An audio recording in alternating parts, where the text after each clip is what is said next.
Selamat pagi murid-murid guru yang baru.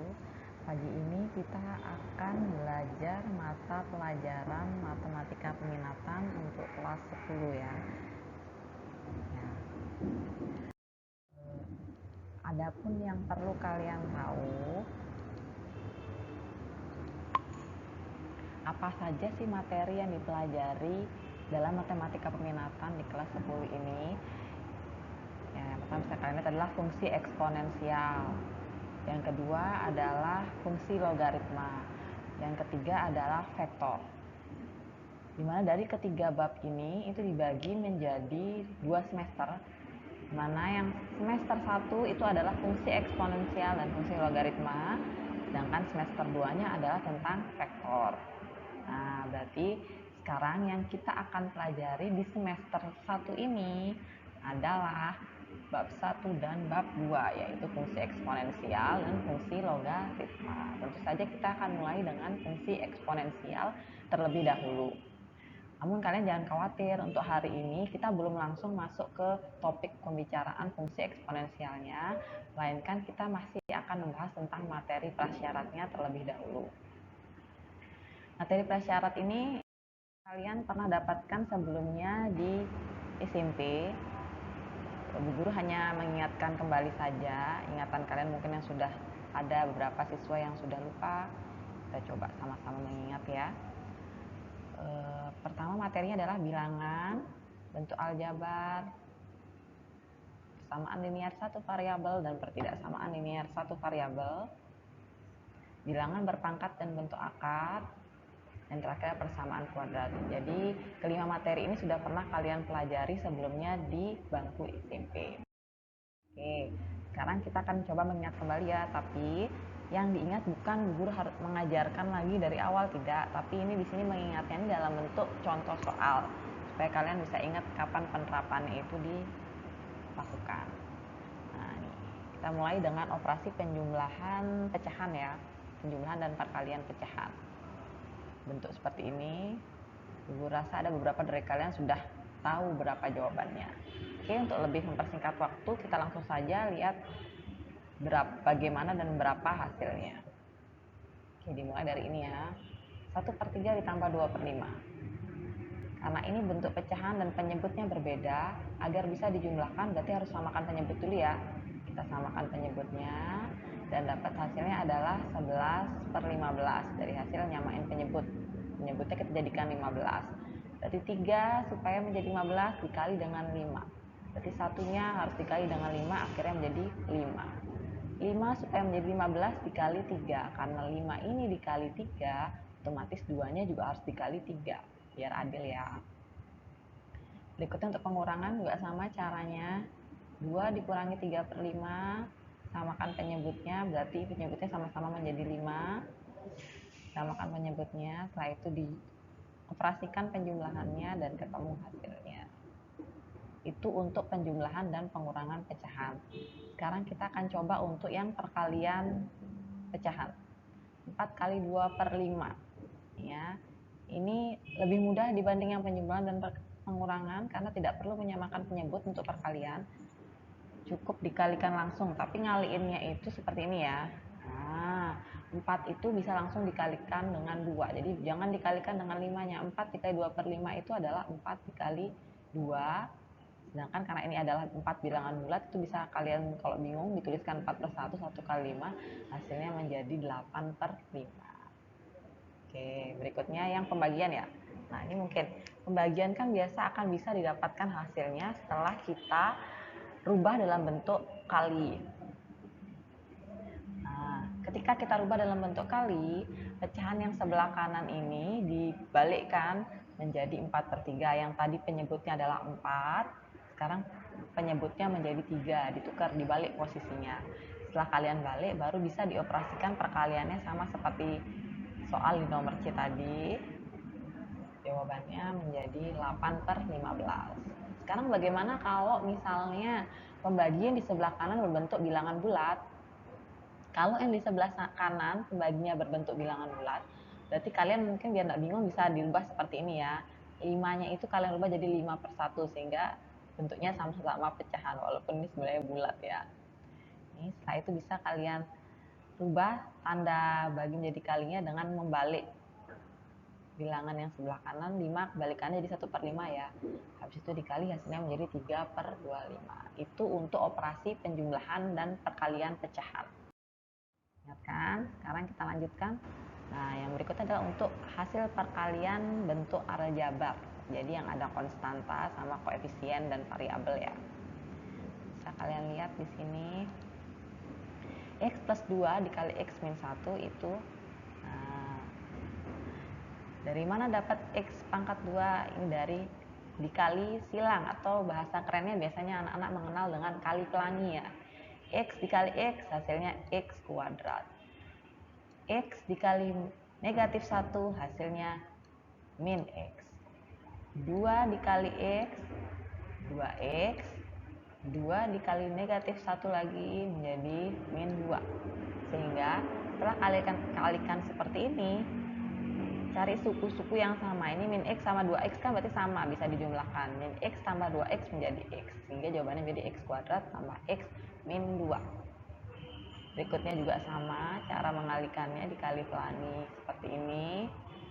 Kali pelangi, dapatlah ini.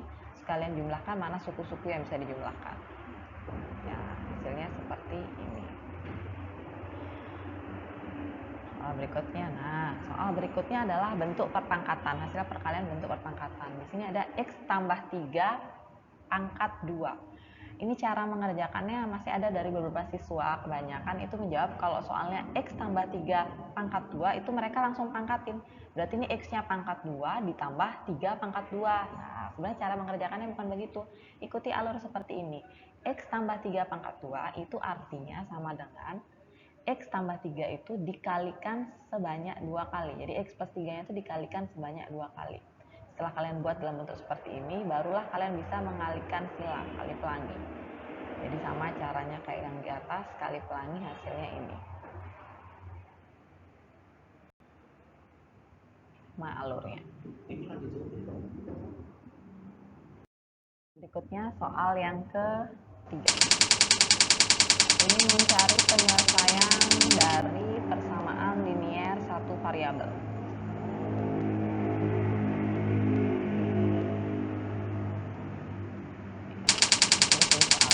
Kalian bisa menggunakan sifat dari operasi bilangan. Ini cara mengerjakannya, kalian bisa kalikan dulu ini ke dalam seperti ini. Nah, ketemu hasilnya. Sehingga setelah dikalikan ke dalam itu akan menjadi seperti ini. 3 dikali 3x adalah 9x, 3 dikali 2 adalah 6, 6 dikali x adalah 6x, 6 dikali min 2 adalah negatif 12. Oke, setelah itu kalian bisa kumpulkan suku-suku mana yang sejenis. Setelah dikumpulkan suku-suku sejenisnya, kalian bisa melakukan operasi penjumlahannya.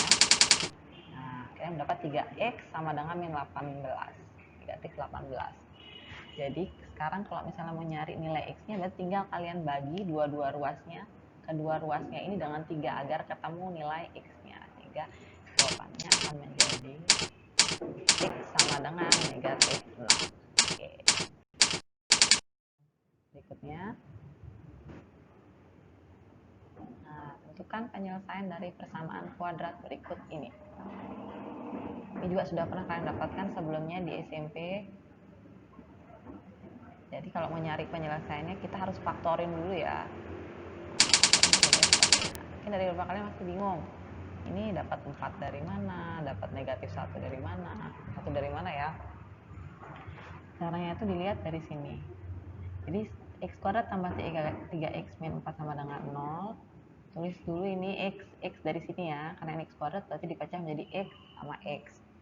Terus cari dua bilangan, kalau dikali hasilnya min 4, kalau dijumlah hasilnya 3. Bilangan itu adalah 4 dan min 1.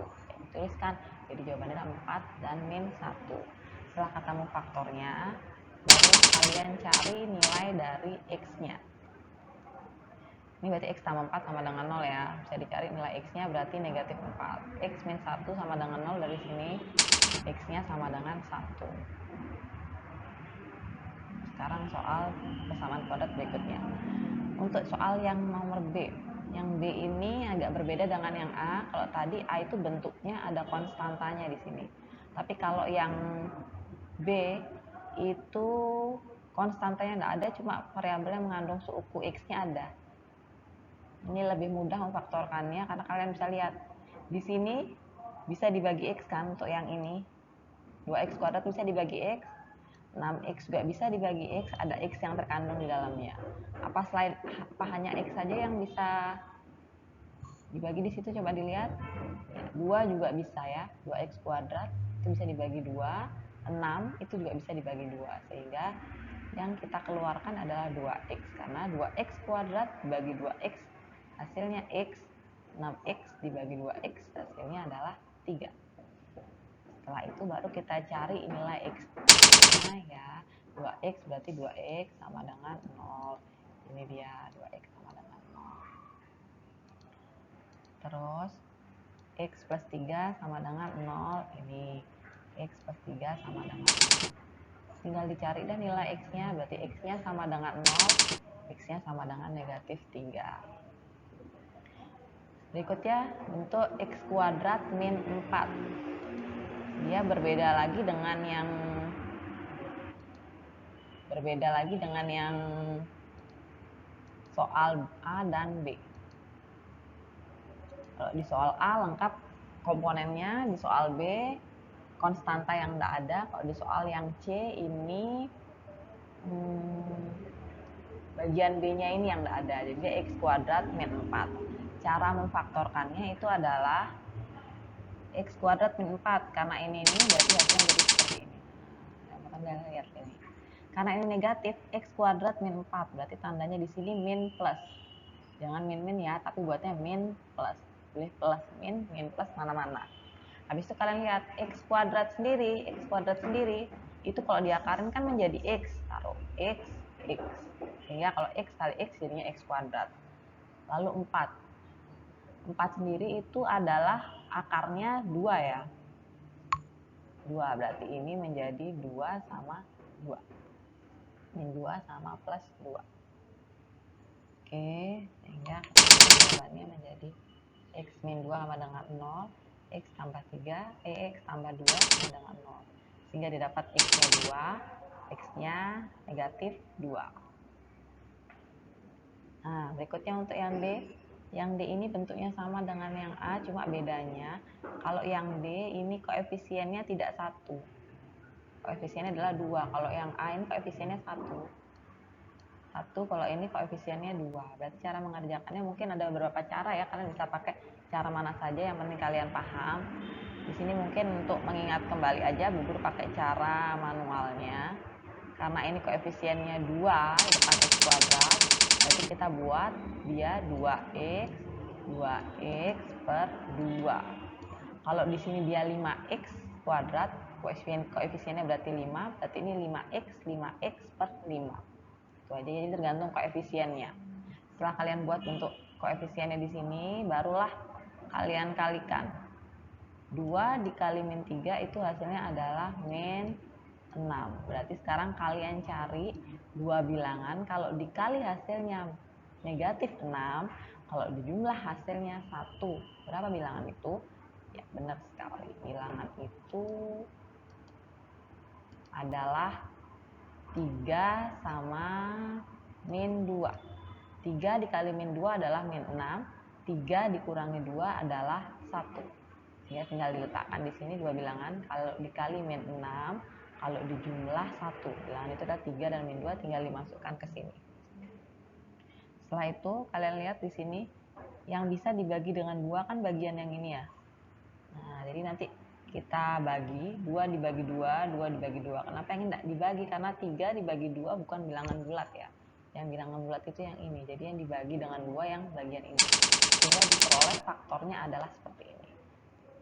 Dari mana dapatnya ini 1? Dari tadi 2 dibagi 2, 1.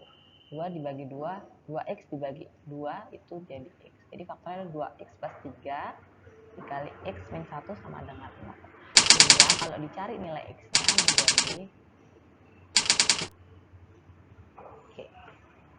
Sekian matrikulasi kita hari ini. Kalian bisa melanjutkan dengan mengerjakan latihan soal yang sudah disiapkan di